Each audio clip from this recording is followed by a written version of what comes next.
A very fresh good morning, dear students. My name is Khushbu and I welcome you back on this virtual platform.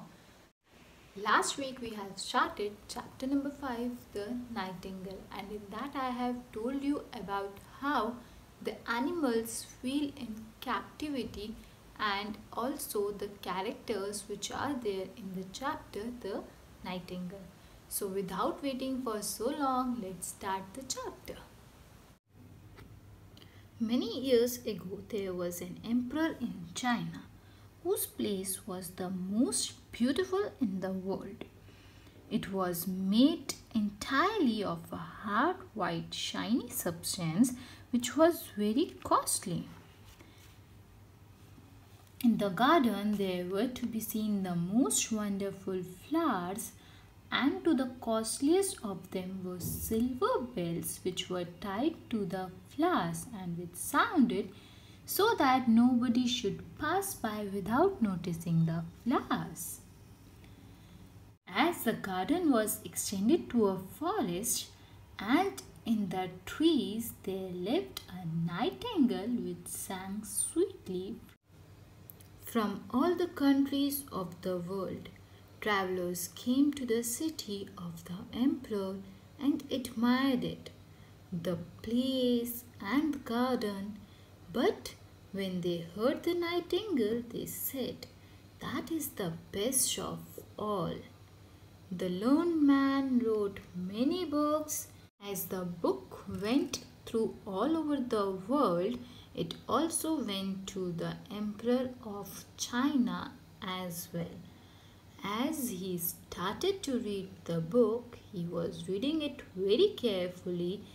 He nodded his head as he was very much pleased to see that how masterly everything, the palace, the garden, and everything was described very much beautifully.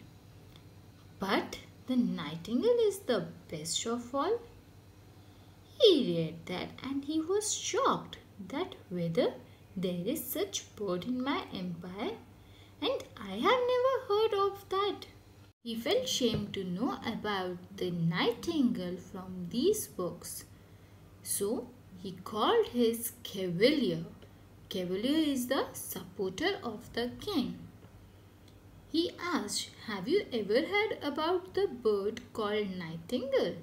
Cavalier said, "I have never heard it named." King said, "All the world knows what I possess, but I am not aware." He commanded to the cavalier to bring the bird in front of him by the evening, and that bird should sing in front of him. Cavalier and other courtiers started to discuss about where they can find the bird.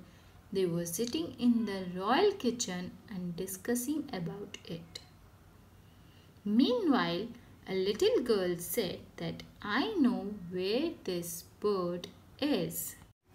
The cavalier and the courtiers went out into the woods where the nightingale used to sing. As they were in the midst of their journey, a cow began to low. Coat-page said, "Oh, that shows a wonderful power in so small a creature. I have certainly heard it before." Little girl said, "No, those are cows lowing. We are a long way from the place yet." Now the frogs began to croak in the marsh. Coat preacher said, "Now I hear. It sounds just like little church bells." Little girl said, "No, those are frogs." Soon the nightingale began to sing. "Little girl, that is it. Listen." And she pointed to a little grey bird up in the boughs. Cavalier said, "Is it possible?" Little girl asked from the nightingale that "Our gracious emperor wishes you to sing before him. Will you come and sing there in front of our emperor?" The nightingale came willingly. The palace was festively adorned. As Nightingale began to sing, it was so gloriously singing that tears ran down over the emperor's cheeks. Emperor was very happy and asked from the bird that you can ask from me whatever you want. Nightingale said, "Thank you, Your Majesty. I have seen tears in your eyes. That is the real treasure to me." From that day onwards, Nightingale stayed in a cage in the palace, and it was having permission to go out twice in a day. Its legs were tied to a silk string which the servants held tightly. The emperor received a large parcel from the Japanese emperor. It contained a little work of art, an artificial nightingale, which was called the best in the world by the Japanese emperor. It sang like a real one, and it was shone with silver, gold, diamonds and other precious stones. Emperor said, "That is unacceptable. How could he call this bird the best in the world?" He called the nightingale from the cage and said they must sing together. And the perch was set for the real nightingale. The artificial bird, there was recording in it, and it sang as the key moved. It did not sound pleasing to the ears of the audience. It sang the same piece over and over again. As everyone see to the real nightingale, it had already flown out of the open window. Courtier said, "How ungrateful of the nightingale to leave the emperor." Emperor said, "I want the real nightingale to be banished from the country, and this bejeweled bird will now become my companion and will be seated beside my bed." The artificial bird was placed in the emperor's chamber. A whole year went by, and everyone in the empire knew the artificial bird song by heart. Until one day, its voice cracked. The watchmaker came and it fixed the barrels and said that he could not place new barrels, as if he will do, the music will go. So Emperor said, "Then what we can do?" So it was decided by them that the bird would sing only once in a year. This brought a real grief upon the entire nation. The emperor became ill, and it was said that he could live no longer. Then one night, Death visited the emperor. Death said, "Hello." Emperor was shocked to see it in front of him. It put the crown, wear his robe, and hold his sword.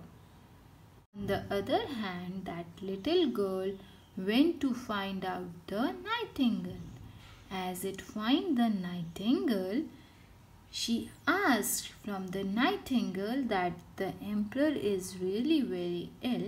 Can you come and sing him for again? And the bird agreed to come. So, as the bird came and started to sing, Death said, "Go on, you little bird." But Nightingale said, "Only when you return His Majesty's crown, robe and sword." Death said, "Sure, whatever you ask." Gradually, Death floated out of the window. The emperor apologizes for whatever he did with the bird and asked to stay with him always. Bird said that I cannot build my nest in the palace But yes, I will visit to you always whenever you need, and I will be making the nest near the window only so that you can listen to me anytime. And from that day, the bird came to his palace whenever it wished to meet him. So students, now you understood how the animals feel when they are in captivity. It doesn't matter whether these are animals or human beings.